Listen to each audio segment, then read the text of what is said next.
Welcome to Catholic Hawk 45. I'm Anthony, and let's get real about the relationship between men, women, what the church demands of us, and what society is trying to do to us.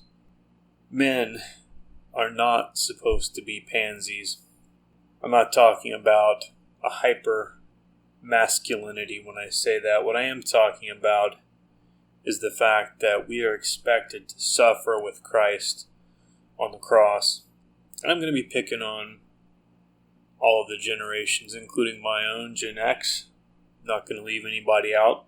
These are generalities. I'm not singling anybody out in particular. And unfortunately, everything that's been going on has had not only destructive consequences to the entire family, but especially to women as well, because men stopped being men. And I hear a lot of times this idea that, well, women, if women were stronger, we would have strong men. And I kind of see it the other way around recently. I think, honestly, yes, a woman's purity, absolutely important. Who scandalized women generally first in civilization? Men. Let's not make any bones about it. If you watch my first documentary I put together, Our Lady of America, Hieroglyphic Warfare, the Freemasons immediately begin to concoct plans to scandalize and to really turn women away from what they're supposed to be. Just like Adam failed to protect Eve from the serpent in the garden, men continuously, decade after decade after decade, have continued to fail the woman. I want to read you a portion of an encyclical from Pope Pius XII from 1947. It's called Papal Directives for the Woman of Today. And I'm only going to pull 4 short paragraphs from that, and we'll revisit it later as well. Quote, "Now, who will pretend that all that is humanly possible has been done to enable women to draw from the Christian faith, from Christian education, the energy, the patience, the perseverance, the supernatural help needed to keep without faltering under continual trials, conjugal fidelity, and a maternal solicitude on the part of the Church, of the pastoral ministry, of charitable institutions? Much has been done, much has been accomplished.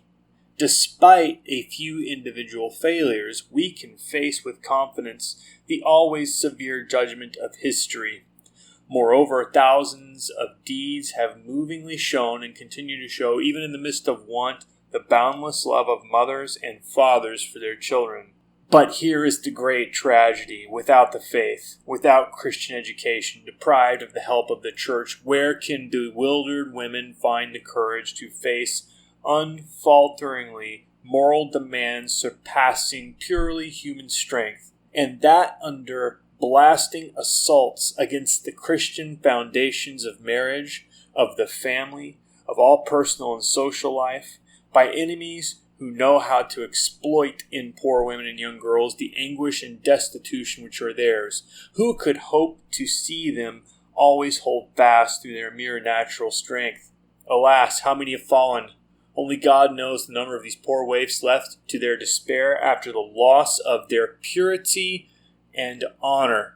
And let's be honest, even for those that are woke out there, every man knows it's the truth. No man who's seriously considering marriage, even though the institution of marriage is practically dead at this point, at least in secular society, no man, even in those circles, even in circles outside of the Catholic faith, wants to marry a woman that has been with numerous men. There's lots of reasons for that. And one has to wonder what kind of psychological damage many of these poor women have been through to make them feel like that's the truth. It's the communization, if you'll permit me to use that word, which may not be a word, of the entire world. The woman has to become like the man. And in turn, what we've seen in our society is that the man has to become more womanly. And so he takes on feminine aspects. You take Gen X, men start wearing earrings. My generation. You look back at the boomer generation, the men there generally begin to become more feminized, right? They've got to get in touch with their feelings. They have to talk and talk and talk. But this is not the kind of talk that's psychologically beneficial. For instance, if you're a fireman or a police officer or you were in the army and you witnessed horrible atrocities, yes, it's good to talk about those because you have to psychologically recover from the things that you have seen. But this is the type of talking where you talk about, just how bad you have it, just how bad everything is, and isn't life so hard, and I would knock it off. Pick up your cross and stop the complaining. St. Joseph expects us to be the builders. St. Joseph was himself a builder, and we cannot build our families, let alone our house, if we do not have the proper idea of what a man is and what a woman is. You think back to that rebellious generation, right?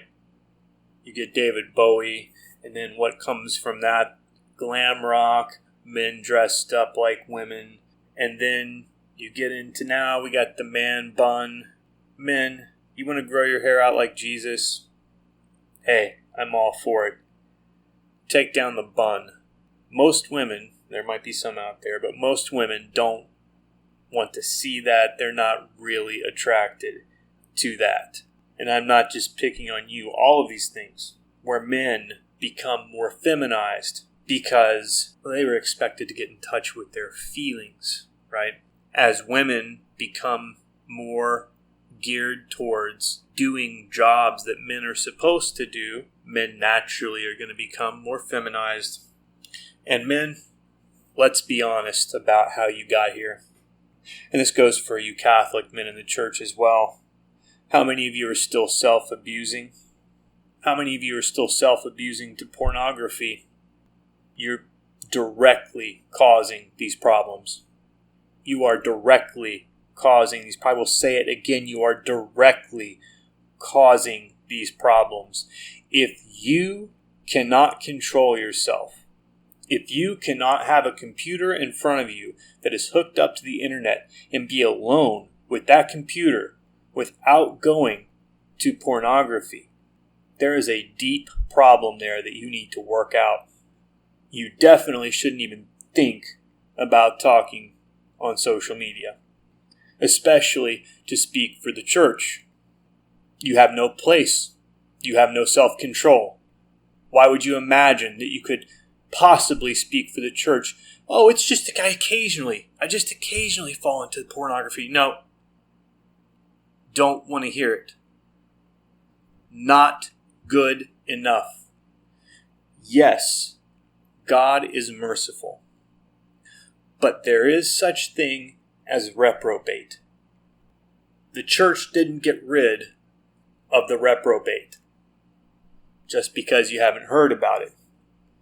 That's God's eternal resolve to exclude certain rational creatures from eternal happiness. As taught by the church, God has eternally predestined certain persons on account of their sins. Predestined. Not because God made them sin. They chose those sins. So they are predestined to a certain judgment. Because, why? You have to understand, God wants all human beings to be saved, but He does not wish to save those who by their abuse of divine grace, abuse of divine grace, how many times are you going to continue to look at pornography before you get it through your skull that you're hitting a point, maybe, you don't know when the cup overflows. Reprobate is a real thing. God will withdraw His grace at a certain point if you continue to abuse it. And yes, life is hard. We're all going through our own horrible things. Believe me, I've got my own. I'm not sitting here saying I'm a saint. I'm a sinner like anybody else. But this goes right back to the Freemasons.